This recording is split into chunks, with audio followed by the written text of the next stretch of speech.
আসসালামু আলাইকুম রহমতুল্লাহি ওবরাকাতুহু।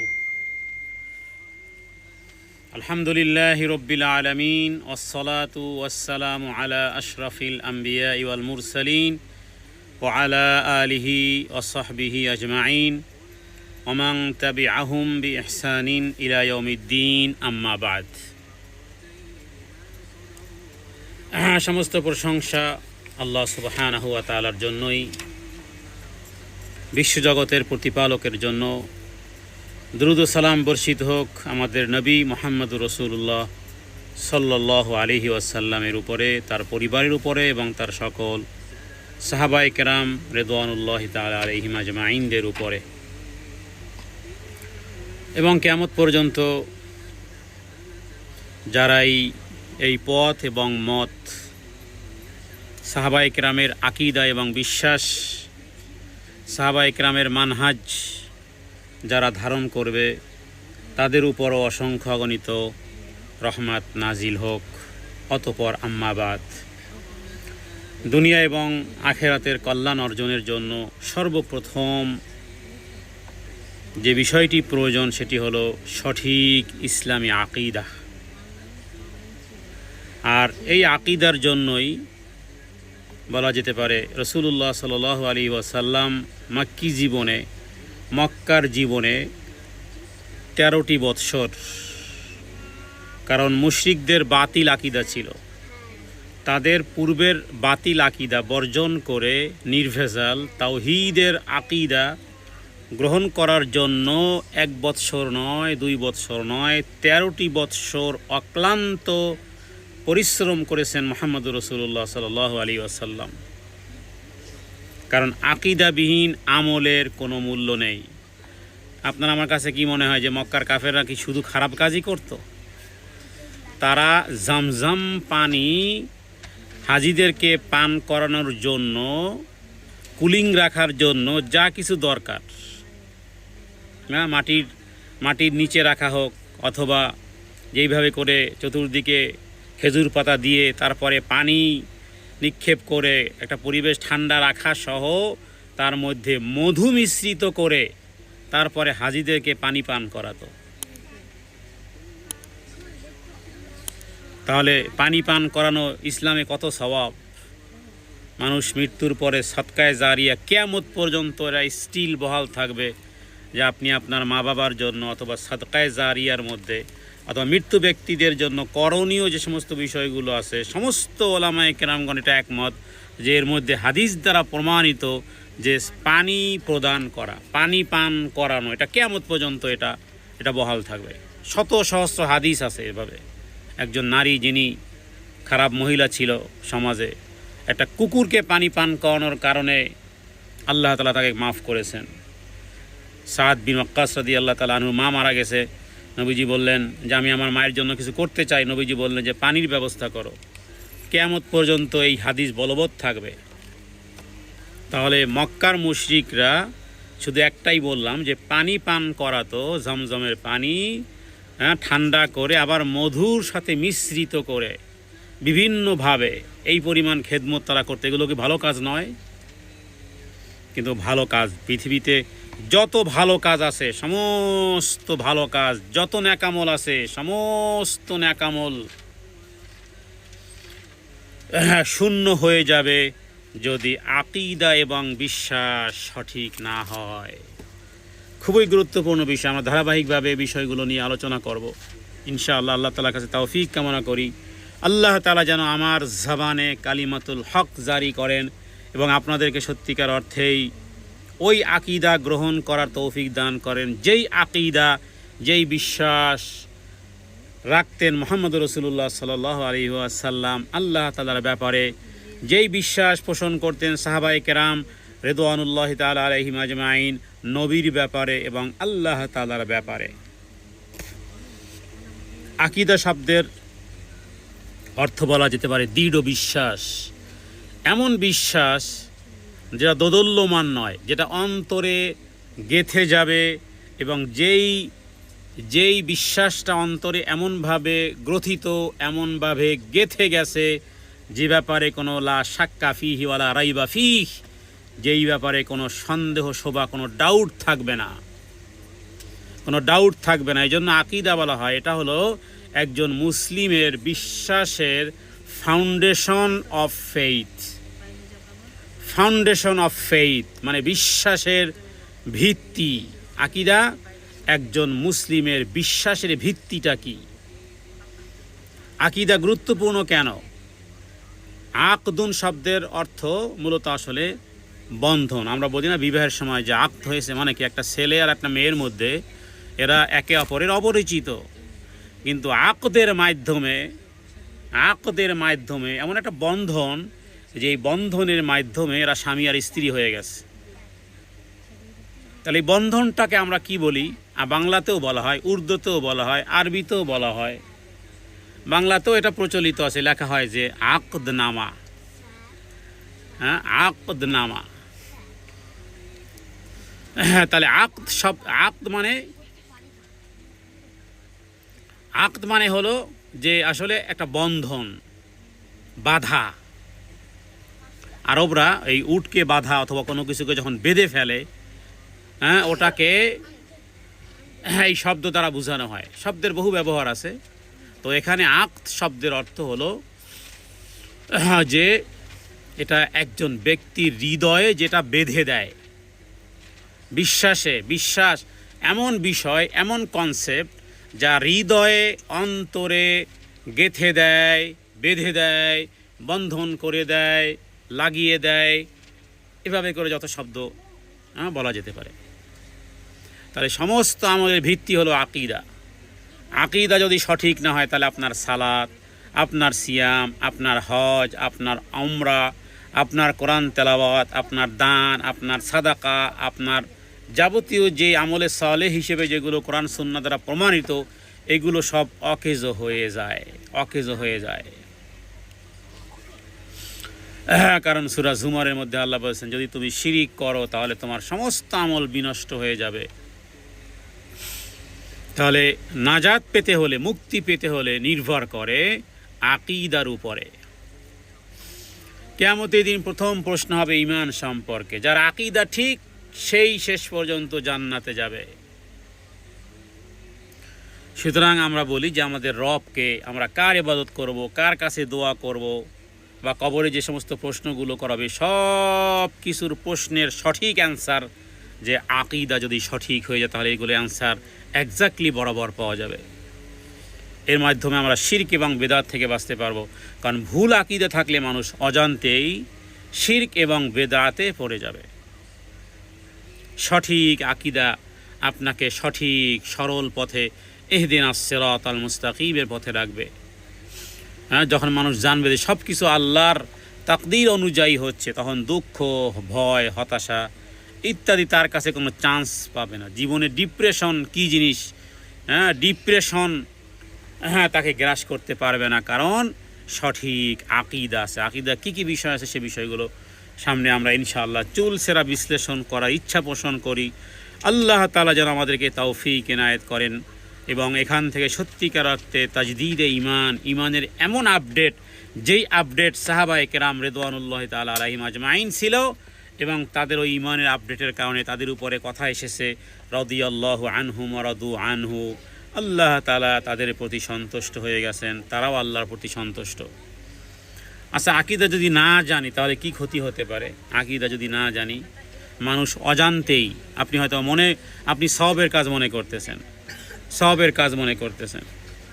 একজন আলেম, বাংলাদেশের একজন আলেম, সহিহ বুখারীর দর্স তিনি দেন, বুখারীর দর্স দেন, তার কথা শুনলাম, তার দোয়া শুনলাম আরবিতে। সে কারণ সহিহ বুখারী পড়াচ্ছে এবং মদিনাতে গিয়ে আরবিতে দোয়া করতেছে রাসূলুল্লাহ সাল্লাল্লাহু আলাইহি ওয়াসাল্লামের কবরের কাছে গিয়ে, যে হে নবী, আপনার উসিলাতে আতাওয়াসসালু, আরবির গ্রামার শব্দ ব্যবহার করে সে দোয়া করতেছে যে আতাওয়াসসালু, আমি আপনাকে ওসিলা বানিয়ে দোয়া করতেছি, কিয়ামতের দিন আপনি আমার পক্ষে সুপারিশ করিয়েন। সহিহ বুখারী পড়াচ্ছে আলেম। আকীদা সঠিক না জানার কারণে তার এই দোয়া শিরকি দোয়া, এর চেয়ে বড় শিরিক আর কি হতে পারে? কিন্তু আলহামদুলিল্লাহ আমাদের এক ভাই তিনি শুনলেন এবং তিনি শেয়ার করলেন বিষয়টি, তার দোয়া শুনলাম। এরপর তাকে বুঝালেন যে আপনি তো নবীর কাছেই চাইলেন, অর্থাৎ দোয়া তো আল্লাহর কাছেই করতে হয়। মানদাল্লাযী ইয়াশফাউ ইনদাহু ইল্লা বিইজনি থেকে তাকে বুঝালেন। তাহলে মূল বিষয়টি কি? মূল বিষয় হলো যে আসলে আমলের তাকিদ, আমলের ওয়াজ, আমলের নসিহাত, আমলের ইউটিউব, আমলের টিকটক, আমলের ফেসবুক, বিশেষ করে আমাদের দেশের মানুষ খুব বেশি আমলকারী। তুলনামূলকভাবে বলা যেতে পারে, কম্পেয়ার করলে আমাদের দেশের মানুষ বেশি আমলকারী, কিন্তু আকীদায় জিরো। যার কারণে কাবা ঘরের প্রভুর কসম করে বলা যায়, আমল যত এক্সেলেন্ট হোক না কেন, যদি আপনার কনসেপ্ট, আকীদা, বিশ্বাস যদি সঠিক মাপকাঠিতে সাহাবায়ে কেরাম রিদওয়ানুল্লাহি তাআলা আলাইহিম আজমাইন সালাফদের আকীদা যদি গ্রহণ না করেন, অজান্তেই শিরিক করে বসবেন, অজান্তেই বেদআত করে বসবেন, মনে করবেন তো আমি অনেক সওয়াবের কাজ করতেছি। সুতরাং আকীদা না জানলে ক্ষতি হলো অজান্তেই কুফরে, অজান্তেই শিরকে জড়িয়ে পড়া, আর এর মাধ্যমে আপনার আমল রিজেক্টেড হবে। ওয়াকাদিমনা ইলা মা আমিলু মিন আমাল, এমনিতে আমল আমরা কম করি, ফাজআলনাহু হাবাআম মানসুরা, তাও যদি আবার হাবাআম মানসুরা, ধুলোয় ধূসরিত হয়। শুধু কি তাই? মৃত্যুর সময় ঈমান হারানোর ভয়, মৃত্যুর সময় বেঈমান হয়ে মারা যাওয়ার, কারণ বিভ্রান্ত মতবাদে পড়ে আমল আখলাক হয়েছে বিভ্রান্তির উপরে। সুতরাং সংক্ষেপে বলবো যে আকীদা ঠিক, এভরিথিং, সব কিছু ঠিক।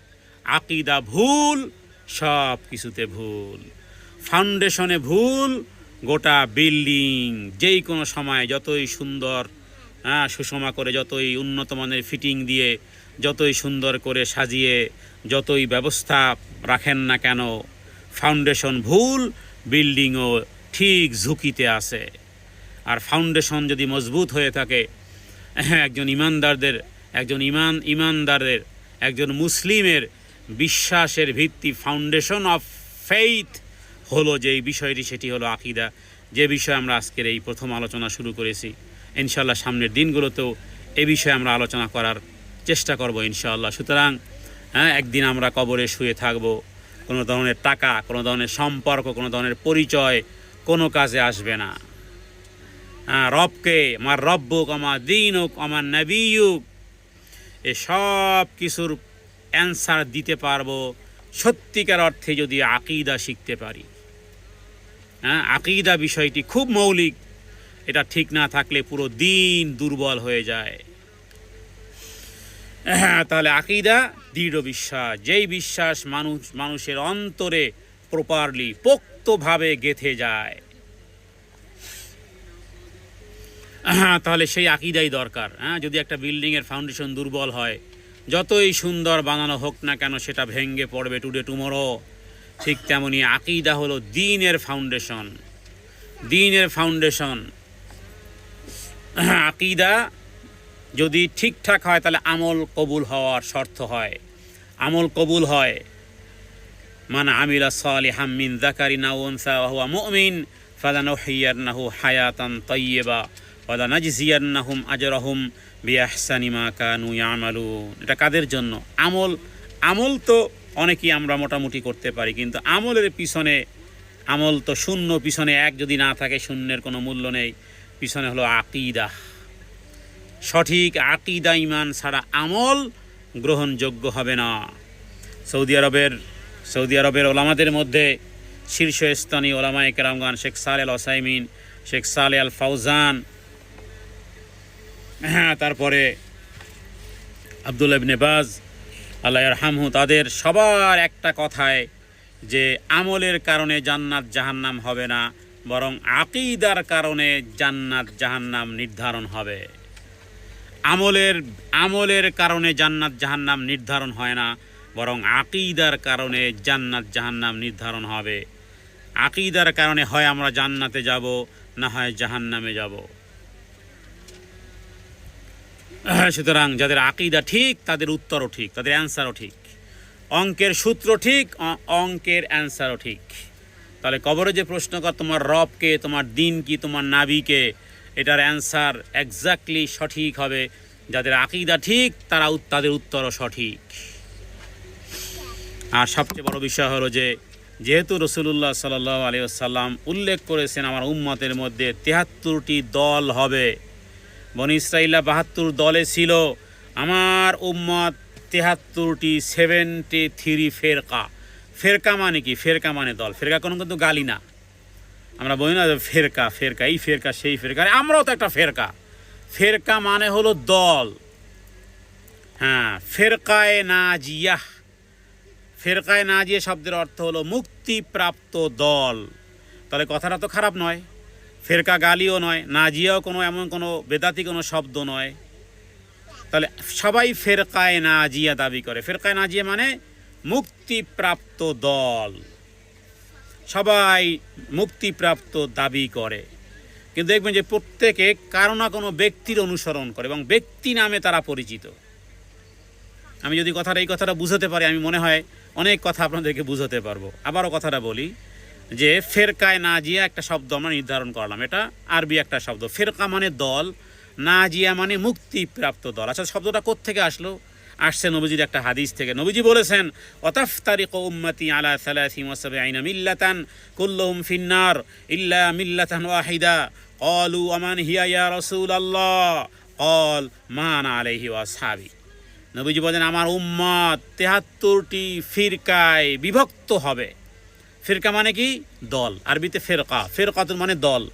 আমার উম্মত ৭৩টি দলে বিভক্ত হবে, সবাই জাহান্নামে যাবে, তবে ইল্লা মিল্লাতান ওয়াহিদা, একটা মাত্র ফেরকা নাজাত প্রাপ্ত হবে। ৭৩টি দল আমার উম্মতের মধ্যে হবে, ৭২টি দল জাহান্নামে যাবে, একটা নাজাতপ্রাপ্ত দল হবে। নাজাতপ্রাপ্ত দল এটা বাংলাতে বললাম, এটাকে আরবিতে বললে কি বলবো? ফিরকায়ে নাজিয়াহ। হ্যাঁ, আপনাদের যদি এটা আলোচনা, কিন্তু আপনারা নোট করা উচিত আপনাদের, যে সমস্ত শব্দগুলো যদি আমরা ব্যবহার করে প্রাউড ফিল করা উচিত। বা কিছু বিষয় আছে যেগুলো প্রশ্ন উত্তরের মাধ্যমে নিজেদেরকে বোঝা উচিত। কখনো শব্দগুলো শুনলে বুঝতে হবে আমরা কারা। আপনি কি মুসলিম? মুসলিম তো শিয়ারাও মুসলিম দাবি করে, কাদিয়ানিরাও মুসলিম দাবি করে। তাহলে এখন আপনি কোন মুসলিম? আপনাকে নিজেকে কিভাবে পরিচয় দিতে পারেন? পরিচয় দিতে যদি আপনার লজ্জাবোধ হয় যে এই শব্দ দিয়ে পরিচয় দিতে আমি মুসলিম, অনলি মুসলিম, তাহলে এভাবে মুসলিম, তাহলে তো একাকার হয়ে যায় যে কোন মুসলিম আপনি, কোন মুসলিম আপনি। এটা প্রয়োজন ছিল না, কিন্তু আলী রাদিয়াল্লাহু তাআলা আনহুর পর থেকেই এভাবে করে সাহাবায়ে কেরাম স্পেসিফিকভাবে আলাদা করে শব্দ প্রয়োগের মাধ্যমে যাতে করে নির্ণয় হয়।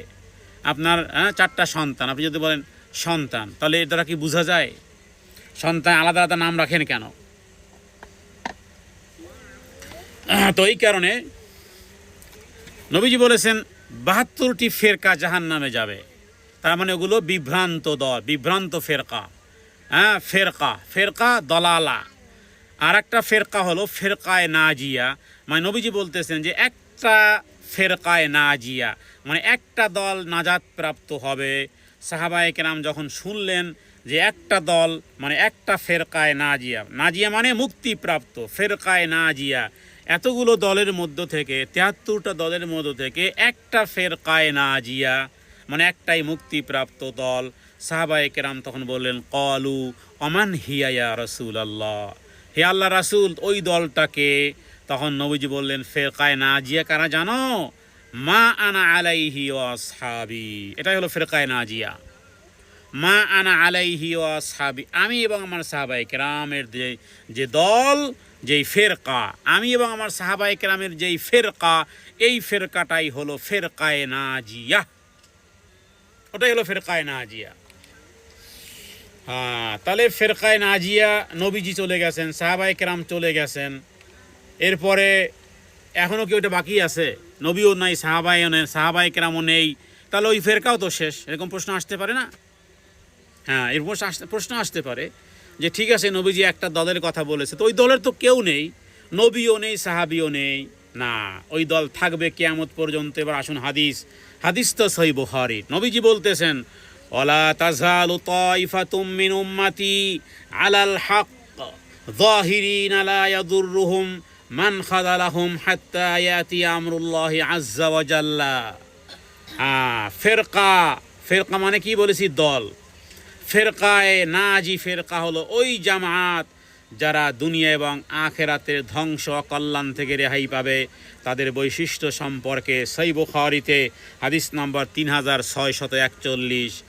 একটা হাদিসে নবীজি বলেন ওয়ালা তাযালু তাইফাতুম মিন উম্মতি, আমার উম্মতের একটা দল সব সময় সদা সর্বদা হকের উপরে প্রতিষ্ঠিত থাকবে। তাইফাতুম মিন উম্মতি আলাল হাক্কি যাহিরিনা লা ইয়াদুররুহুম মান খাযালাহুম হাত্তা ইয়াতি আমরুল্লাহি আযজা ওয়া জাল্লা। এবং যে সমস্ত লোক তাদেরকে পরিত্যাগ করবে, তারা কিয়ামত পর্যন্ত সেই দলটির কোনো ক্ষতি করতে পারবে না। তার মানে আমার উম্মতের একটা দল, 73টি দলের মধ্য থেকে একটা দল স্টিল কিয়ামত পর্যন্ত আল্লাহ তাআলা তাদেরকে রাখবেন। লা তাকুমুস সাআতু হাত্তা লা ইউকালা ফিল আরদি আল্লাহ আল্লাহ। তাহলে সাহায্যপ্রাপ্ত দল, এটাকে বলা হয় আল মানসুরা। মানসুরা শব্দের অর্থ হলো সাহায্যপ্রাপ্ত। আল্লাহ তাআলা নবীজির ওই দল যেটা বলেছিলেন, নবীজি হাদিসের মধ্যে ইমাম তিরমিজি হাদিসকে উল্লেখ করেছেন, 73টি দলের মধ্যে একটি দল মাত্র ফেরকায়ে নাজিয়া, মানে মুক্তিপ্রাপ্ত দল। সেই দলটাকে আমি এবং আমার সাহাবায়ে কেরাম, তাহলে আমি এবং আমার সাহাবায়ে কেরামের আদর্শে, মতাদর্শে, ওই গুণে, ওই রঙে, ওই ঢঙে যারা কিয়ামত পর্যন্ত থাকবে, তারা মূলত ওই দলেরই অন্তর্ভুক্ত হবে। জানাকে এইমাত্র হাদিসের মাধ্যমে নবীজির ভবিষ্যৎবাণীর একটা হাদিসও আমরা এর মাধ্যমে জানলাম।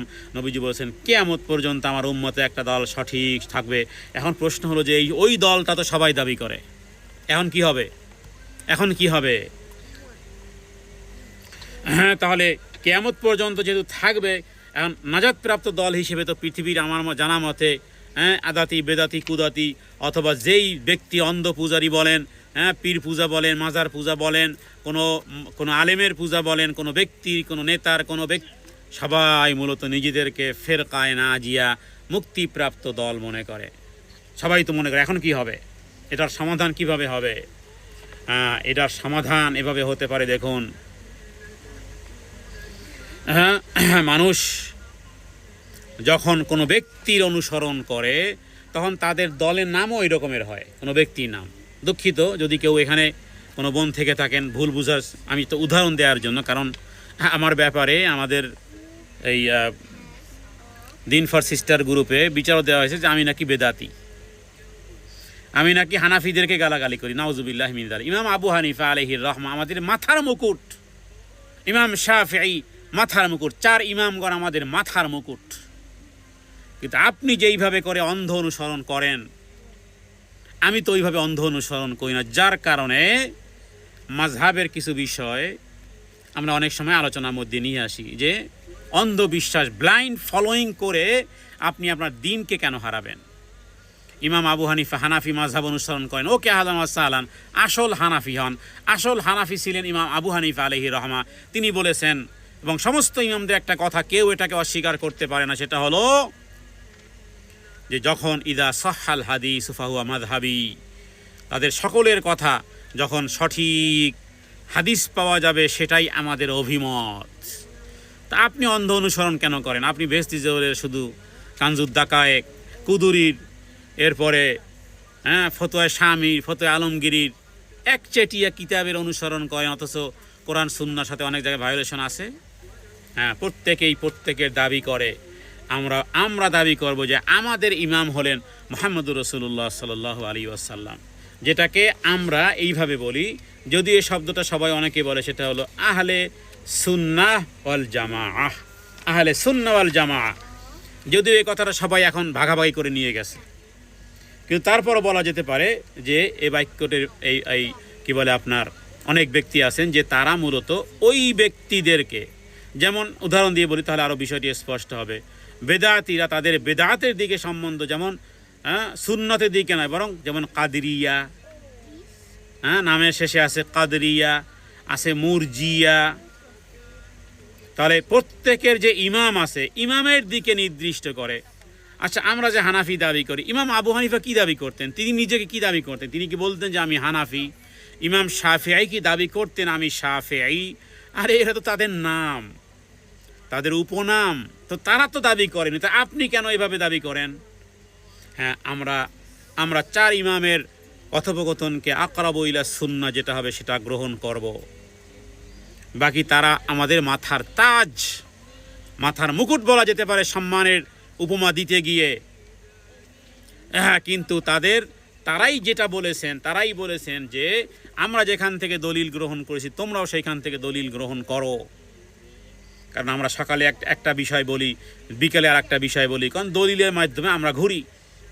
বিধায় ইমাম আবু হানিফা আলাইহির রহমার দুইজন ছাত্র, যাদেরকে শাইখাইন বলা হয়, ইমাম আবু ইউসুফ এবং মোহাম্মদ, তারা ইমাম আবু হানিফার মাসআলার ক্ষেত্রে প্রায় 75%, 50 to 75% মাসআলাতে বিরোধিতা করেছেন।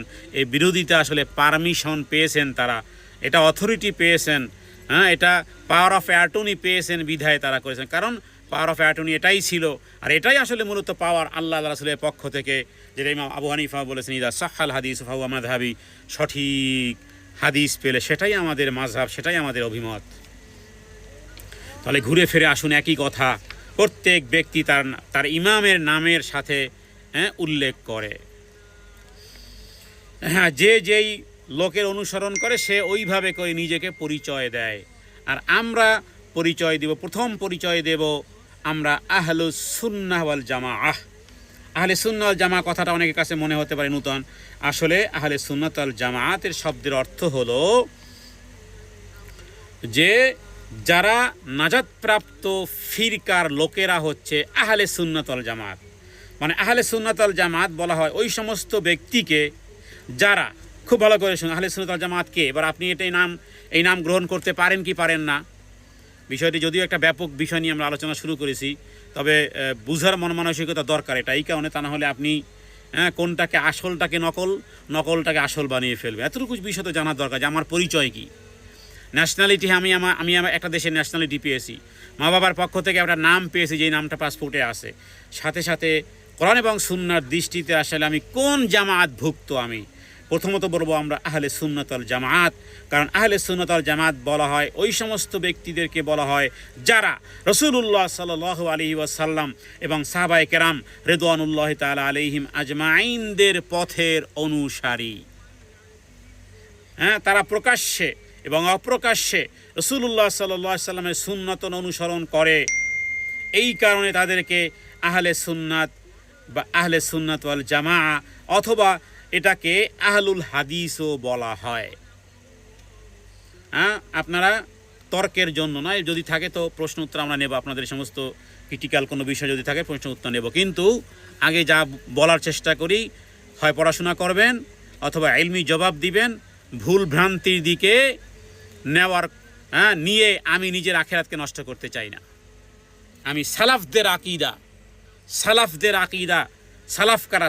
সালাফ হলো সাহাবায়ে কেরাম রিদওয়ানুল্লাহি তাআলা আলাইহিম আজমাইন এবং তাবেঈগণ, চার যুগের লোকদেরকে আমরা সালাফ হিসেবে উল্লেখ করি।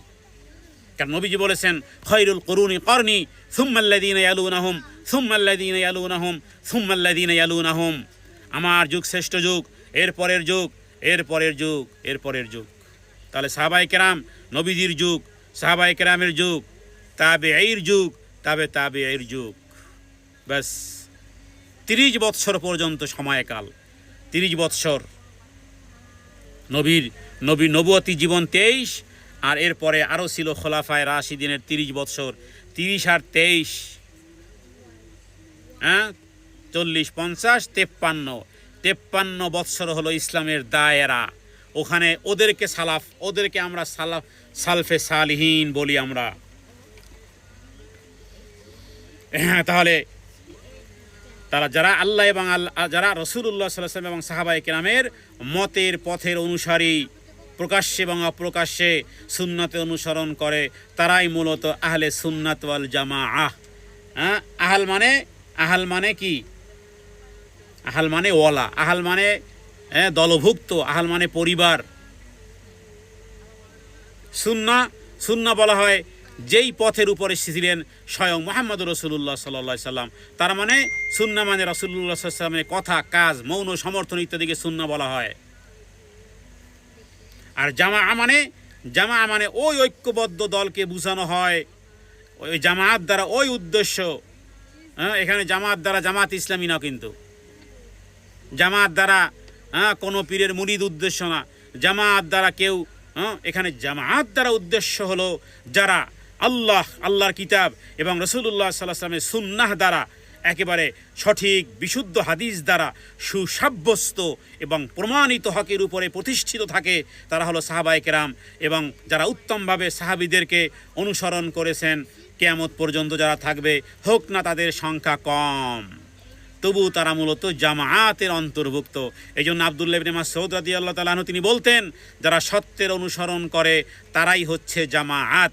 আপনি যদি একাই হন, একাই যদি সত্যের অনুসরণ করেন, তাহলে আপনি একাই একটি জামাআতের সমতুল্য।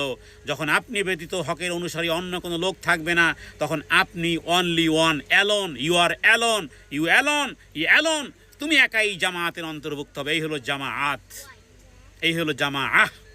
তাহলে আহল সুন্নাহ ওয়াল জামাত, তিনটি কথার সমন্বয় হলো আহলে সুন্নাত ওয়াল জামাত। তাহলে আবারও বলি, আহলে সুন্নাত ওয়াল জামাত বলা হয় ওই সমস্ত ব্যক্তিকে যারা, ওই যে হাদিসে আমরা বলেছিলাম ৭৩ দল বিভক্ত হবে, এক দল জান্নাতে যাবে, মান আলাইহি ওয়া আসহাবি, ওই দলের দিকে দেখুন আহলে সুন্নাত ওয়াল জামাত দ্বারা বোঝানো হয় যে ওই সমস্ত ব্যক্তিদেরকে যারা রাসূলুল্লাহ সাল্লাল্লাহু আলাইহি ওয়াসাল্লাম এবং সাহাবায়ে কেরামের পথের অনুসারী, প্রকাশ্যে অপ্রকাশ্যে রাসূলুল্লাহ সাল্লাল্লাহু আলাইহি ওয়াসাল্লামের সুন্নত অনুসরণ করে, তাদেরকেই মূলত আহলে সুন্নাত ওয়াল জামাত বলা হয়। এমনিভাবে তারাই এই উম্মতের প্রথম সারির মুহাজির এবং আনসারদের পথ অনুসরণ করেন। মানে মক্কা এবং মদিনার দুই ধরনের সাহাবী ছিল। এক হলো মুহাজির, মক্কা থেকে যারা হিজরত করে মদিনায় গিয়েছেন, আর এক দল হলো মদিনাতে যারা স্টিল ছিলেন, রেসিডেন্সি ছিলেন। তাহলে মুহাজির এবং আনসারদের পথ অনুসরণ করেন, কারণ তারা ছিলেন রাসূলুল্লাহ সাল্লাল্লাহু আলাইহি ওয়াসাল্লামের কাছের মানুষ, সাথী ছিলেন। অতি নিকট থেকে তারা ওহী নাজিল হওয়া প্রত্যক্ষ করেছেন, রাসূলুল্লাহ সাল্লাল্লাহু আলাইহি ওয়াসাল্লামের কাছ থেকে দ্বীনের শিক্ষা তারা গ্রহণ করেছেন। সুতরাং রাসূলুল্লাহ সাল্লাল্লাহু আলাইহি ওয়াসাল্লামের পরপরই তারাই অনুসরণের অধিক হকদার। আমরা হলাম সেই অনুসারী। পরিষ্কার হয়ে গেল। তাহলে কোনো ব্যক্তির দিকে, কোনো দলের দিকে আমি আহ্বান আপনাদেরকে করি নাই। আমার বাবার দলের দিকে, আমার দাদার দলের দিকে, আমি এই পার্টি করি, আসেন আমার এই পার্টি করেন, আমি এই দল করি, আসেন আমি এই দল করেন। আমি এই রকমের কোনো বাপ দাদার অথবা কোনো দলের কোনো সুনির্দিষ্ট ব্যক্তির মতের আমি দাওয়াত দেইনি। আজকের এই আকীদার প্রথম ক্লাসে আমি আপনাদেরকে দাওয়াত দিয়েছি ওই মত আর পথের দিকে, যেই মত আর পথ অনুকরণ করতেন সাহাবায়ে কেরাম রিদওয়ানুল্লাহি তাআলা আলাইহিম আজমাইন। আর নবীজি স্পষ্ট করে বলেছে, আমার উম্মতের ৭৩ দলে ৭২ দল জাহান্নামী হবে, একটি দল ফিরকায়ে নাজিয়া হবে, একটি দল মানসুরা হবে।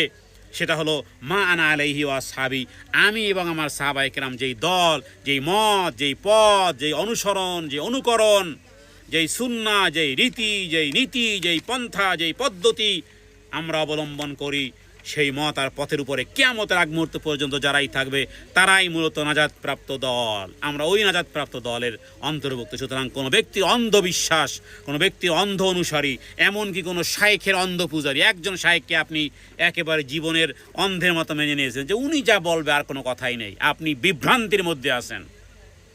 কেউ যদি বলে যে মাসুম বিন আল আসাদকে অনুসরণ করে, আপনি বিভ্রান্তির মধ্যে আছেন। কেন? আপনি নবীকে একমাত্র এককভাবে অ্যালোন নবীকে শুধু অনুসরণ করা যায়। আপনি যদি বলেন আমি আবু বকরকে অনুসরণ করি, শুধু আবু বকরকে অনুসরণ করি, শুধু ওমরকে অনুসরণ করি, শুধু ওসমানকে অনুসরণ করি, শুধু আলীকে অনুসরণ করি, আপনি ওই ৭৩ দলের, ওই ৭২ বিভ্রান্ত দলের মধ্যে আছেন। বরং আমরা সাহাবায়ে কেরাম রিদওয়ানুল্লাহি তাআলা আলাইহিম আজমাইন, গোটা জামাত, গোটা সাহাবায়ে কেরামকে আমরা অনুসরণ করি। একজন সাহাবীকে নয়, শুধু আবু বকরকে নয়, শুধু ওমরকে নয়, শুধু ওসমানকে নয়, শুধু আলীকে নয়। শুধু আলীকে অনুসরণ করতে গিয়ে তো শিয়ারা আবার দুই দলে, একদল আলীর বিপক্ষে, একদল আলী রাদিয়াল্লাহু তাআলার পক্ষে। যারা পক্ষে এরা শিয়া, যারা বিপক্ষে এরা রাফিজি।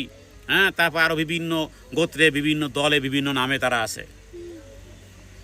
তাহলে আপনি যখন একজন সাহাবীকে অন্ধ অনুসরণ করতে পারবেন না, সেখানে আপনি একজন হুজুরকে, একজন আলেমকে, একজন আল্লামাকে, অমুক দেশের একজন আলেমকে, সৌদি আরবের একজন আলেমকে, বাংলাদেশে একজন আলেমকে, কে বলেছে আপনাকে একজনকে অনুসরণ করতে? আপনি গোটা সৌদি আরবে আলেমের সমন্বয় বোর্ড আছে, হ্যাঁ, বাংলাদেশের একজন আলেমকে কেন অন্ধ অনুসরণ করবেন? আপনি 10 জন আলেমের কথা শুনবেন, এরপরে যেটা কোরআন সুন্নাহর কাছাকাছি দালিলিকভাবে অথেন্টিক মনে হয় সেটাকে আপনি অনুসরণ করবেন। এই যে আব্দুল্লাহ ইবনে মাসউদের কথাটা মাত্রই আমি বললাম, আবারও বলি, আব্দুল্লাহ ইবনে মাসউদ কি বলেছেন? একজন নবীজির সাহাবী, নবীজি একজন সাহাবী আব্দুল্লাহ ইবনে মাসউদ রাদিয়াল্লাহু তাআলা তিনি বলেছেন, যারা সত্যের অনুসরণ করে তারাই হচ্ছেন জামাত। তাতে যদি কোনো ব্যক্তি একাই, একজন ব্যক্তি, একটা দেশে মাত্র একজন ব্যক্তি, তিনি কিন্তু সত্যের অনুসরণ করতেছেন, তিনি মূলত জামাতের অন্তর্ভুক্ত। আপনারা লাস্টের পর্বে আপনারা শুনেছেন যে গোটা দেশ বিপক্ষে, একদিকে আর একজন পক্ষে শুধুমাত্র ইব্রাহিম আলাইহিসসালাতু ওয়াসসালাম। তাহলে ইব্রাহিম আলাইহিস সালাম অ্যালোন, অনলি একজন। বাকি গোটা ওই সময়কালে, হ্যাঁ, নমরুদের গোটা রাষ্ট্র, গোটা বাহিনী, গোটা সব তার এক দলে, আর ইব্রাহিম আলাইহিস সালাম এক দলে। কিন্তু ইব্রাহিম আলাইহিস সালাম যেই দলে, এটা সত্যের দলে। অতএব ইব্রাহিম আলাইহিস সালাম তিনি জামাতের অন্তর্ভুক্ত আছেন, যদিও তিনি একজন হন না কেন। আগুন থেকে যখন বের হয়ে আসলো, তারপর ওই জাতি ঈমান আনে নাই, শুধু একজন ব্যক্তি ঈমান এনেছিল। তিনি আর কেউ নন, তিনি হলেন হযরত ইব্রাহিম আলাইহিস সালামের ভাতিজা, তার নাম হলো হযরতে লূত। পরবর্তীকালে তিনি নবী হয়েছিলেন আলাইহিস সালাতু ওয়াস সালাম। কারণ চাচাকে, হ্যাঁ, এই ভাতিজা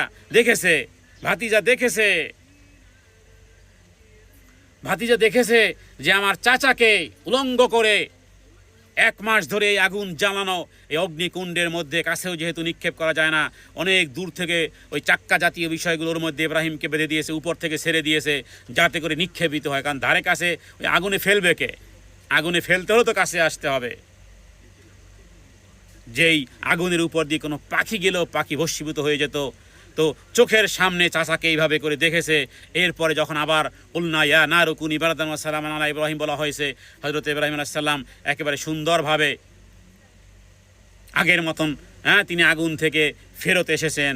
একটা শরীরে পশমও পোড়াতে পারে নাই, কারণ আল্লাহ তাআলা আগুনের শক্তিকে রহিত করে দিয়েছেন। বলেছিলেন, হে আগুন, ইয়া নারু কুনি, হয়ে যাও বারদান, ঠান্ডা, ওয়া সালামান, এবং শান্তিময়, আলা ইব্রাহিম। আল্লাহ তাআলা এই হুকুমের মাধ্যমে আগুন সুশীতল হয়ে গিয়েছিল। যখন বের হয়ে এসেছে, গোটা জাতি দেখেছে, হ্যাঁ, অবিশ্বাস আরও বেড়েছে। হযরতে লূত আলাইহিস সালাম তিনি ঈমান এনেছেন। বাস, তাহলে মাত্র 2 জন। আগে ছিল একজন, আগুনে পোড়ার আগে ছিল একজন, এখন হলো 2 জন। এই 2 জন তারা জামায়াতের উপরে আছেন। এর আগে একজন, তিনি জামায়াতের উপরে আছেন। সুতরাং সত্যের উপরে আপনি যদি বাংলাদেশে একজনও থাকেন, হ্যাঁ, ওই চীনে একজনও থাকেন, ওই নিকারাগুয়াতে যদি আপনি একজনও থাকেন, তাহলে আপনি একজন নন, আপনি একক নন, বরং আপনি জামায়াতের সাথে আছেন। আপনি একটা জামায়াত বলে গণ্য হবেন, যেই জামায়াতের, হ্যাঁ, মধ্যে সমস্ত নবী এবং রাসূলগণ আছেন। তাহলে আহলে সুন্নাত ওয়াল জামায়াতের যেই আকীদা, সেই আকীদা বিষয় মূলত আমরা, হ্যাঁ, এই দর্সগুলো শুরু করেছি। গভীর মনোযোগ সহকারে আপনার আকীদা যদি ঠিক হয়ে যায়, তাহলে আপনার সব ঠিক হয়ে যাবে। আকীদার ভিত্তিতে জান্নাত জাহান্নাম আসবে। তাহলে হাদিস থেকে আমরা পেলাম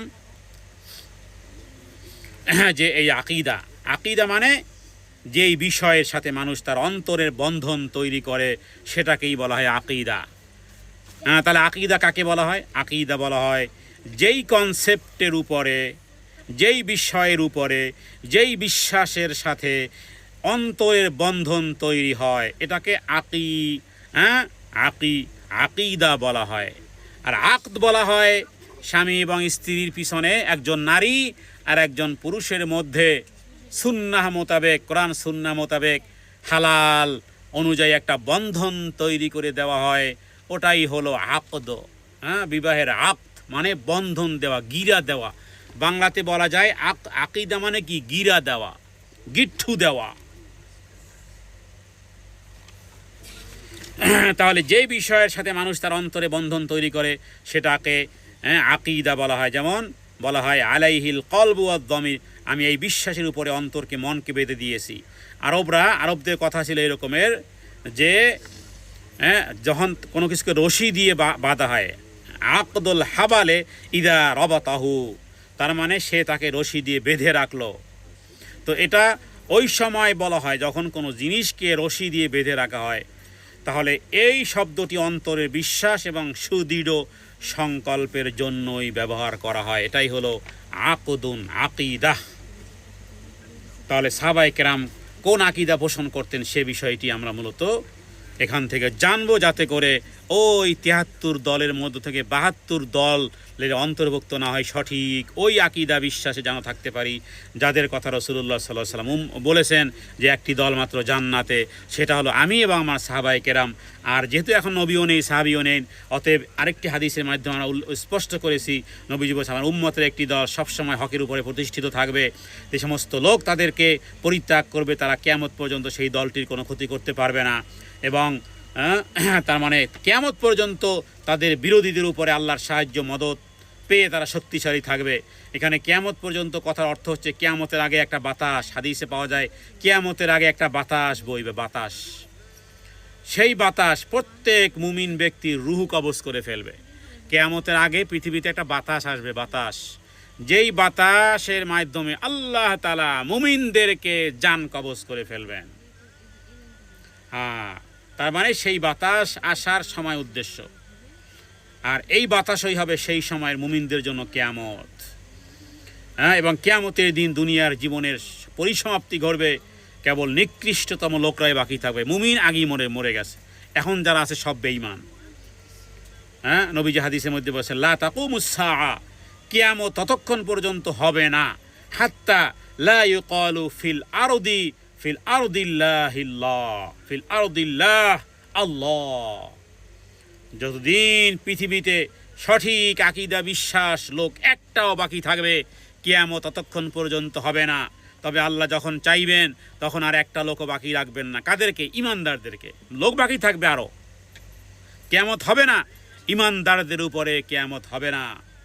আল্লাহ তাআলা কিয়ামতের পূর্বে একটা সুন্দর একটা বাতাস, একটা মোলায়েম একটা বাতাস, হাদিসে বলা হয়েছে এত বাতাসে এত ঘ্রাণ থাকবে যেন মেশক আম্বরের ঘ্রাণ, কস্তুরীর সুঘ্রাণের মতন একটা বাতাস বইবে। ইমানদার ব্যক্তি ওই বাতাস থেকে কস্তুরীর ঘ্রাণ পাবে, বেঈমান পাবে না। অনেক সময় নাক বন্ধ থাকলে হয় না এরকমের, নাক বন্ধ, আমি কোনো ঘ্রাণ পাই না, নাক বন্ধ আছে। হ্যাঁ, ইমানদারদের তাদের নাকে একটা সুঘ্রাণ আসবে, কস্তুরীর সুঘ্রাণের মতন এবং রেশমের মতন মোলায়েম হবে।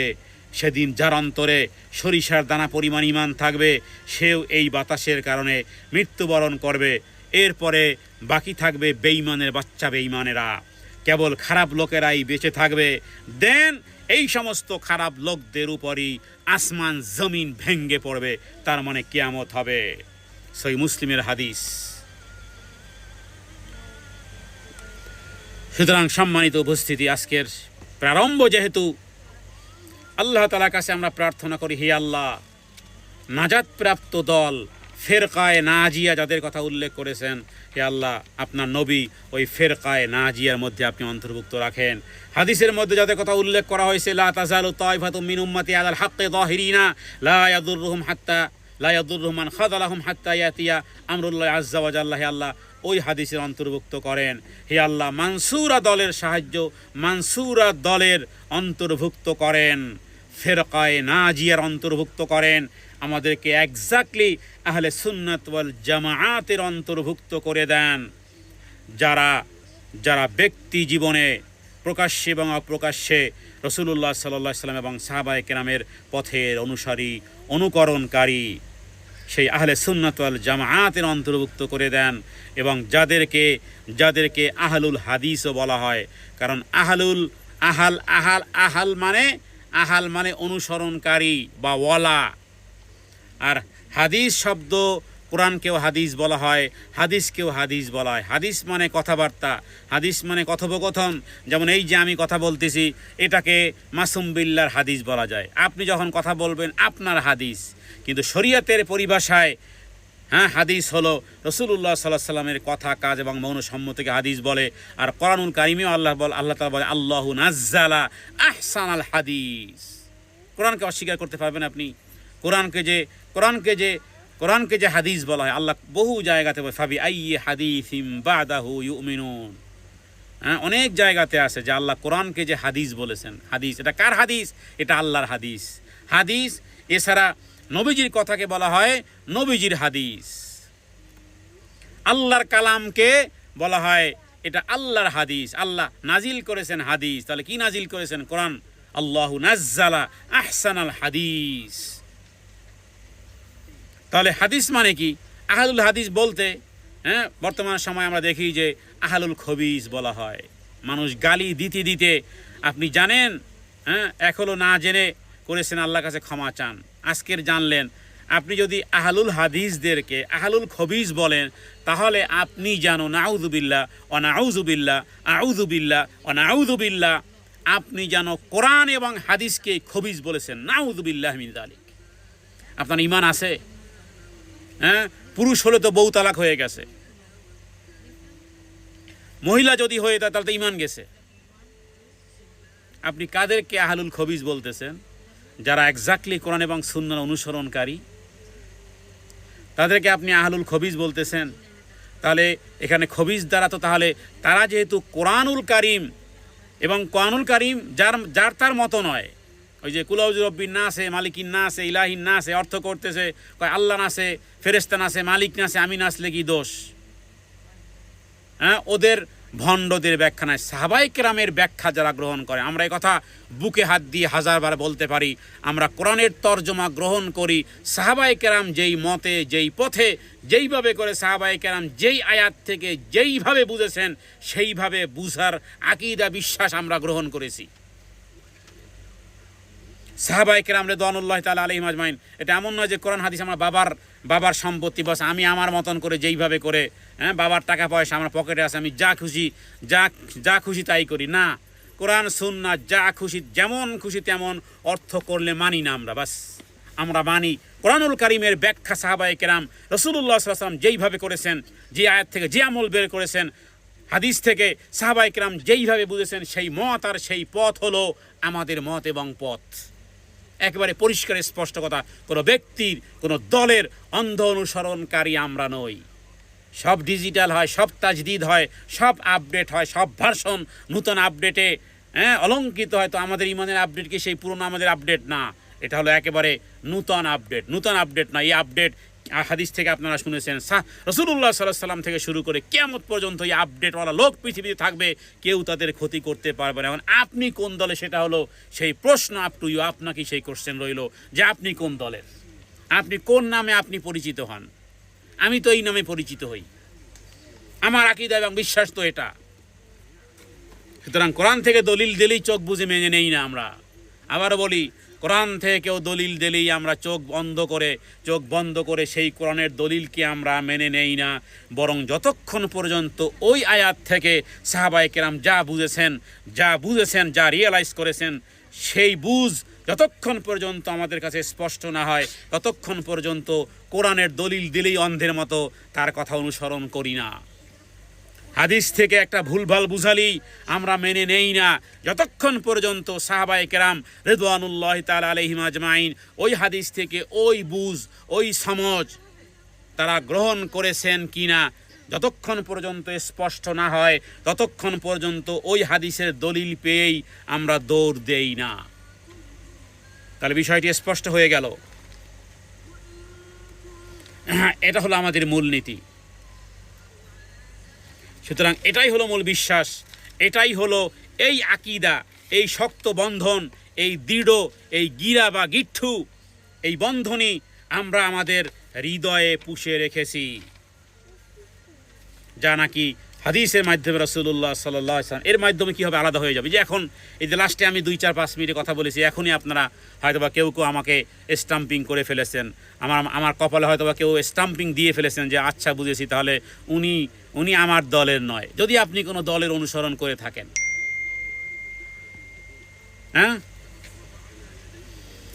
আর যদি ব্যাপকভাবে আরও স্পষ্ট করে আরও সহজভাবে বলতে চাই, আপনি হানাফি হন, আসল হানাফি হন, আপনি শাফিঈ হন, আসল শাফিঈ হন, আপনি মালিকি হন, আসল মালিকি হন, আপনি হাম্বলি হন, আসল হাম্বলি হন। কারণ তারা মূলত এই চার ইমামের কথা যারা বললাম, তারা মূলত আহলে সুন্নাতুল জামাআতের আকীদা এবং বিশ্বাস পোষণ করতেন। মূলত তারাই আহলুল হাদিস। এবার কই যাবেন? এবার নিজেকে কোন পরিচয় গোপন করবেন? এই কথার যদি জবাবদিহিতে থাকে আপনাদের কাছে, তাহলে বলবেন এটাই আসল কথা। কারণ ইদা সাহাল হাদিস ফাহুয়া মাযহাবি, এটা ইমাম আবু হানিফার কথা, এটা ইমাম শাফিঈর কথা, ইমাম আহমদ ইবনে হাম্বলের কথা, ইমাম মালিকের কথা, সালফে সালেহিনদের কথা, এটাই তো হওয়াই কথা। কারণ ধর্মের প্রবক্তা হলেন মুহাম্মদুর রাসূলুল্লাহ সাল্লাল্লাহু আলাইহি সাল্লাম। জিবরাইল আমিন এসেছেন মুহাম্মদ সাল্লাল্লাহু আলাইহি সাল্লামের কাছে। সুতরাং আল্লাহকে ভয় করা নীতি অবলম্বন করেন। নাম দিয়ে কিছু হবে না, আপনার কাজ হবে। আপনার আকীদা এবং বিশ্বাস রাখতে হবে যে সত্যিকার অর্থে সালাফরা যে আকীদা পোষণ করতেন, সালফে সালেহিনগণ। সালাফ কাদেরকে তাও আমি একটু আগে বুঝিয়েছি। আবার সালাফ হলো 3 যুগের লোকেরা, রাসূলুল্লাহ সাল্লাল্লাহু আলাইহি ওয়াসাল্লামের যুগের লোক, এর পরের যুগ ব্যাস। সুতরাং আজকের থেকে যারা বিভিন্ন ব্যক্তিদের নামের সাথে, কেউ কাদেরিয়া, কেউ জাবরিয়া, কেউ মুজাদ্দেদিয়া, কেউ চিশতিয়া, কেউ নকশবন্দিয়া, কেউ ফরিদপুরিয়া, কেউ চরমনাইয়া, এরপরে কি বিভিন্নভাবে আরও যে সমস্ত নামগুলো হয়তো বা আপনাদের আরও কষ্ট লাগবে, আমি এই শব্দগুলো উল্লেখ করতে চাই না। এই সমস্ত নাম যদি ব্যবহার করেন, কিন্তু মনে রাখতে হবে নাম হয়তো কখনো সামটাইম ব্যবহার করা যেতে পারে, কিন্তু আপনার আকীদা এবং বিশ্বাস যদি সালফে সালেহিনদের সাথে না হয়ে যায়, তাহলে আপনি ওই ফেরকায়ে নাজিয়া, আপনি আহলুস সুন্নাত ওয়াল জামাআতের অন্তর্ভুক্ত হতে পারবেন না। বরং নবীজি যাদের কথা বলেছেন, আমার উম্মত 73 দলে বিভক্ত হবে, 72 দল জাহান্নামে যাবে, কুল্লুহুম ফিন্নার, সবাই জাহান্নামে যাবে। হায় কি বলে কুল্লুহুম ফিন্নার? এটা হাদিসের অংশ। নবীজি বলেছেন সবাই জাহান্নামে যাবে, ইল্লা মিল্লাতান ওয়াহিদা, একটি দল মাত্র জান্নাতি যাবে। সাহাবায়ে কেরাম আশ্চর্যান্বিত হয়ে গেছেন, ইয়া রাসূলুল্লাহ, তাহলে সেটা কোন দল যে 72টা দলই বিভক্ত হয়ে, বা 73টি দলে বিভক্ত হয়ে 72টা জাহান্নামে? একটা দল নবীজি স্পষ্ট করে দিয়েছেন, মান আলাইহি ওয়াসহাবি, আমি এবং আমার সাহাবায়ে কেরাম যেই মতের উপরে, যেই পথের উপরে, যেই রীতিনীতির উপরে, যেই পন্থা পদ্ধতির উপরে। সুতরাং আমাদের রীতিনীতি পন্থা পদ্ধতি ওই সাহাবায়ে কেরাম রিদওয়ানুল্লাহি তাআলা আলাইহিম আজমাইনদের, তারা যেমন দৃঢ় পোষণ করতেন, আমরাও ঠিক সেই পোষণ করি। এটা হলো প্রথম বিষয়। এরপরে আকীদার যে সমস্ত বিষয়গুলো আমরা সামনের দিকে আলোচনা করব, সেটাকে সংক্ষিপ্তভাবে এতটুকু বলে রাখি। সেটা হলো ওয়াহুয়াল ঈমানু বিল্লাহ ওয়া মালাইকাতিহি ওয়া কুতুবিহি ওয়া রুসুলিহি ওয়াল বা'সি বা'দাল মাউতি ওয়াল ঈমানু বিল কদারি খাইরিহি ওয়া শাররিহি। এটা তো প্রথম তো আমরা কনসেপ্টকে মেনে নিলাম। আপনি আর্গুমেন্টে স্বাক্ষর করলেন যে ঠিক আছে, আমি আজকের সব দল মত পথ ছেড়ে, আমার দল, আমার মত, আমি যেই নামে পরিচিত হচ্ছি, বা যেই দিকে আমি সম্বোধন করছি, তাদের কর্মকাণ্ড যদি ওই সালফে সালেহিনদের নামের সাথে মিলে যায়, কর্মের সাথে মিলে যায়, তাহলে নামে কিছু যায় আসে না। যদিও নামের প্রভাব আছে, কিন্তু তারপরও আমি আপনাদেরকে যে আমার কথায় আপনারা যে সবাই একেবারে সহমত পোষণ করবেন তা নয়, বরং দেখুন তো যে এতটুকু মানা যায় কিনা। আপনি যেই দলের, যেই মতের, যেই পথে, আপনি আপাতত স্টিল ওখানেই থাকেন, ওখানে থেকে চেষ্টা করেন, যেহেতু হাদিসগুলো বুখারীর, হাদিসগুলো সহিহ মুসলিমের, অতএব এটা তো আমার নিজের কোনো কথা নয়। অতএব চেষ্টা করুন আপনি আপনার জায়গাতে থেকে, আপনি আপনার ওই দলে থেকে, ওই মতে থেকে, ওই পথে থেকে দেখুন তো আপনার দল আর মত আর পথের সাথে সাহাবায়ে কেরাম রিদওয়ানুল্লাহি তাআলা আলাইহিম আজমাইনদের মত পথ অনুকরণ মিলে কিনা। যদি মিলে তাহলে এটাকে গ্রহণ করেন, ওটাকে ছেড়ে দেন। এটা যদি আপনি বুঝে থাকেন, তাহলে এবারে আপনার জন্য সামনের বিষয়গুলো, যে এগুলোর রোকন আছে, আকীদার রোকন আর ঈমানের রোকন বলা যেতে পারে, যে এই বিষয়গুলো যখন জানবো, তখন আপনার আকীদা সাফ সুতরা হবে। কারণ সাহাবায়ে কেরাম এবং রাসূলুল্লাহ সাল্লাল্লাহু আলাইহি সাল্লাম ওই বিষয় ওইভাবে ঈমান বিল্লাহর বিষয় নবী এবং সাহাবায়ে কেরাম ওই আকীদা পোষণ করতেন। অমালাইকাতিহির ব্যাপারে নবী এবং সাহাবায়ে কেরাম ওই মত আর পথ অনুসরণ করেছেন। অকুতুবিহির ব্যাপারে নবী এবং সাহাবায়ে কেরাম ওই মত আর পথ অনুসরণ করেছেন। অরসুলিহির ব্যাপারে নবীজি এবং সাহাবায়ে কেরাম ওই মত আর পথ অনুসরণ করেছেন। অল বাসি বাদাল মাউতের ব্যাপারে নবী এবং সাহাবায়ে কেরাম ওই মত আর পথ অনুসরণ করেছেন। বিল কদরি ও খাইরিহি বিল কদরি খাইরিহি ও শাররিহির ব্যাপারে নবী এবং সাহাবায়ে কেরাম ওই মত আর পথ অনুসরণ করেছেন। সুতরাং তাহলে আপনি ওই নাজাতপ্রাপ্ত দলের অন্তর্ভুক্ত হতে পারবেন, সে বিষয়ের দাওয়াতি মূলত আমরা দিচ্ছি। আল্লাহ তাআলার কাছে প্রার্থনা করি তিনি যেন সত্যিকার অর্থে আমাদেরকে ওই বিষয়গুলো গ্রহণ করার তৌফিক দান করেন। অথেন্টিক দালিলিকভাবে আমরা আলোচনা করব, দালিলিকভাবে সাহাবায়ে কেরামের কথাগুলোকে আনবে, বুখারী এবং মুসলিমের হাদিসগুলোকে আনবো।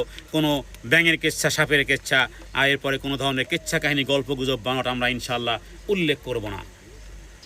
সুতরাং আহ্বান করতেছি, আজকের যেহেতু এটা প্রথম প্রোগ্রাম এবং এটা প্রথম অংশের একটি বিষয় তো বুঝাতে পেরেছি যে এই দুনিয়াতে মত আর পথ কিন্তু অনেক আছে, সবাই কিন্তু জান্নাতে যাবে না। যদিও সবাই দাবিদার, একটা দল, একটা মত, একটা পথ, একটা ওয়ে, একটা হাইওয়ে জান্নাত পর্যন্ত গেছে, যেই পথে সাহাবায়ে কেরাম রিদওয়ানুল্লাহি তাআলা আলাইহিম আজমাইন আছেন। হ্যাঁ জি, সুতরাং বর্তমানে বলবো যে আমরা বর্তমানে অনেক ভুল চিন্তা, অনেক ভুল বিশ্বাস সমাজে ছড়িয়ে আছে। আকীদা জানলে সহজেই বুঝতে পারবো কোনটা হক কোনটা বাতিল। সুতরাং সংক্ষেপে বলবো, আকীদা এটা বিশ্বাসের ভিত্তি, এটা ঠিক না হলে দিন ঠিক হয় না। এটা ঠিক থাকলে আমল, জীবন, আখেরাত সব ঠিক হয়ে যাবে। সুতরাং রাসূলুল্লাহ সাল্লাল্লাহু আলাইহি ওয়াসাল্লাম 13টি বৎসর মক্কায় শুধু আকীদার দাওয়াত দিয়েছিলেন, যেটাকে বলা হয় আকীদা মানে তাওহীদ। যেই তাওহীদ নবী পোষণ করতেন, সাহাবায়ে কেরাম রিদওয়ানুল্লাহি তাআলা আলাইহিম আজমাইন পোষণ করতেন। কারণ মানুষ ঠিক হলে আমল নিজে থেকেই ঠিক হয়ে যাবে, অটোমেটিক ঠিক হয়ে যাবে। সুতরাং আল্লাহ তাআলার কাছে সঠিক আকীদা কামনা করি, আর সঠিক আকীদা মানে সঠিক হেদায়েত।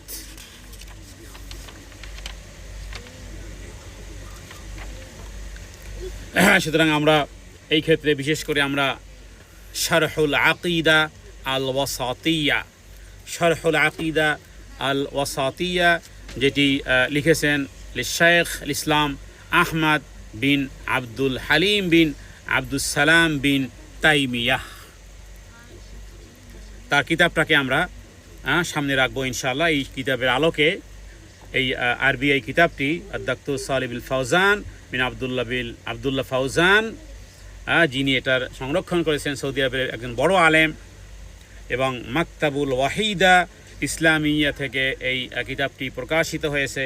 আমরা এই কিতাবটিকে সামনে রেখে আকীদা বিষয়ে সাহাবায়ে কেরামের কওল এবং ফেল এবং সাহাবায়ে কেরাম এই সমস্ত বিষয়গুলোতে কি বিশ্বাস রাখতেন, তাদের সেই কনসেপ্টগুলো মূলত আমরা আসলে এখানে আনার চেষ্টা করব ইনশাআল্লাহ। অতএব রাসূলুল্লাহ সাল্লাল্লাহু আলাইহি সাল্লাম তিনি কোরআনুল কারীম তার উপরে নাজিল হয়েছে এবং রাসূলুল্লাহ সাল্লাল্লাহু আলাইহি সাল্লাম তিনি কোরআনুল কারীমের ব্যাখ্যা করেছেন হাদিসের মাধ্যমে। তিনি হলেন মুফাসসির, নবীজি হলেন কোরআনের মুফাসসির।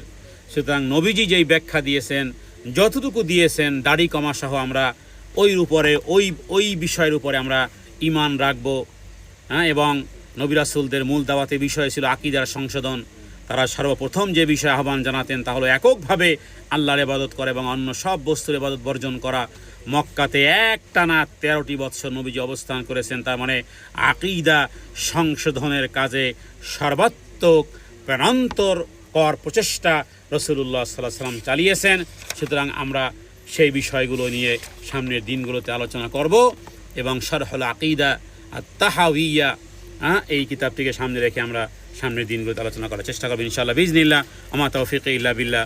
আল্লাহ তাআলার কাছে তৌফিক কামনা করি, হে আল্লাহ আপনি আমাদের জন্য এই আলোচনা করা এবং শ্রবণ করা সত্যিকার অর্থে মৃত্যুর আগে আপনার প্রতি এবং রাসূলের প্রতি আপনার যে হক, রাসূলুল্লাহ সাল্লাল্লাহু আলাইহি ওয়াসাল্লামের যে হক সঠিক যে বিশ্বাস, যেই দৃঢ় বিশ্বাস মনের মধ্যে যে বিষয়টি পোষণ করা প্রয়োজন, সাহাবায়ে কেরাম যেইভাবে করে, যেই কনসেপ্টে, যেই বিশ্বাসে হৃদয়ের মধ্যে গেঁথে যাওয়া, অন্তরে যে বন্ধন তৈরি হয়েছিল তাদের কলবে, তাদের হৃদয়ে, সেই বন্ধন, অন্তরের সেই বন্ধন আমরা আমাদের হৃদয়ে তৈরি করে তারপরে আমরা আমলগুলো করতে চাই, যাতে করে সঠিক কনসেপ্ট, সঠিক আকীদা বিশ্বাস সাহাবায়ে কেরাম রিদওয়ানুল্লাহি তাআলা আলাইহিম আজমাইনদের সাথে আমাদের আকীদা যেন মিলে যায়, যাতে করে রাসূলুল্লাহ সাল্লাল্লাহু আলাইহি ওয়াসাল্লামের নাজাতপ্রাপ্ত দলের একটি মাত্র দল, সেই দলে যাতে অন্তর্ভুক্ত হতে পারি এবং নবীজির সুপারিশ লাভে ধন্য হতে পারি, হাউজে কাউসারের পানি নবীজির হাতে পান করে, যাতে করে আর হাসরের ময়দানে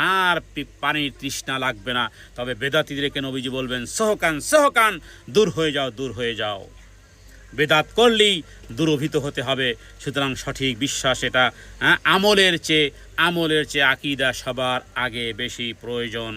সুতরাং আকীদা বিষয়ে সবচেয়ে কম আলোচনা হয় সোশ্যাল মিডিয়াতে বলেন, অথবা আলেমদের আলোচনা বলেন, সোশ্যাল মিডিয়াতে, ফেসবুকে বলেন, ইউটিউবে বলেন, বাস্তবিক বলেন, আকীদার আলোচনা আমার জানা মতে, বা আকীদার বই কিতাব, আকীদার আলোচনা খুব কম, খুবই কম বলা যেতে পারে। অথচ আকীদা সবার আগে দরকার ছিল। আমল তো আপনি করতেছেন, আমলের কথা তো বলতে হয় না, কারণ আমলে তো ফজিলত আছে। ফজিলত শুনলে তো মনে হয় যায় এই আমলটা আমি করব, কিন্তু আকীদা বিশ্বাস ঠিক নেই। হজও ঠিক হবে না, হজও বেকার, সালাতও বেকার, সিয়ামও বেকার, সবই বেকার হয়ে যাবে। সুতরাং আসুন এই ক্লাসগুলোকে প্রত্যেক শনিবারে আল্লাহ তাআলা যেন আমাদেরকে সুস্থতা নিয়ামত দান করেন এবং এই আলোচনাগুলো সত্যিকার অর্থে হৃদয়ঙ্গম করে আমরা যেন রিয়েলাইজ করতে পারি বাস্তবিকভাবে সত্যিকার অর্থে আমাদের হৃদয়ের ওই জায়গার ওই বন্ধনটি যেন সঠিকভাবে ওই বন্ধনে যেন করতে পারি, যেই বন্ধনের সাথে রাসূলুল্লাহ সাল্লাল্লাহু আলাইহি ওয়াসাল্লামের অন্তরে বন্ধন ছিল, যেই বন্ধনের সাথে সাহাবায়ে কেরাম রিদওয়ানুল্লাহি তাআলা আলাইহিম আজমাইনদের হৃদয়ের বন্ধন ছিল। আমাদের হৃদয়ের বন্ধনও যেন ওই আকদ বা ওই গিট্টু, ওই গিরা যেন আমরা ওইটাই দিতে পারি যা নাকি সালফে সালেহিনগণ, আহলে সুন্নাত ওয়াল জামাআতের সালাফগণ দিয়েছিলেন। আল্লাহ তাআলার কাছে এই প্রার্থনা করে আজকের মতো এখানেই শেষ করতেছি। হাদা মিন্নি ওয়াল ইলমু ইনদাল্লাহ, আল্লাহু আ'লামু বিস-সাওয়াব, ওয়া সাল্লাল্লাহু আলা সাইয়্যিদিনা মুহাম্মাদিন নাবিয়্যিল উম্মি ওয়া আলিহি ওয়া সাল্লিম। সুবহান রাব্বিকা রাব্বিল ইজ্জাতি আম্মা ইয়াসিফুন ওয়া সালামুন আলাল মুরসালিন, আলহামদুলিল্লাহি রাব্বিল আলামিন। ওয়া জাআলা আখিরা কালামিনা ইনদাল মাউতি কালিমাতান তাইয়্যিবাতান লা ইলাহা ইল্লাল্লাহ, লা ইলাহা ইল্লাল্লাহ, লা ইলাহা ইল্লাল্লাহ। সুবহানাকাল্লাহুম্মা ওয়া বিহামদিকা আশহাদু আল্লা ইলাহা ইল্লা আনতা আস্তাগফিরুকা ওয়া আতুবু ইলাইক।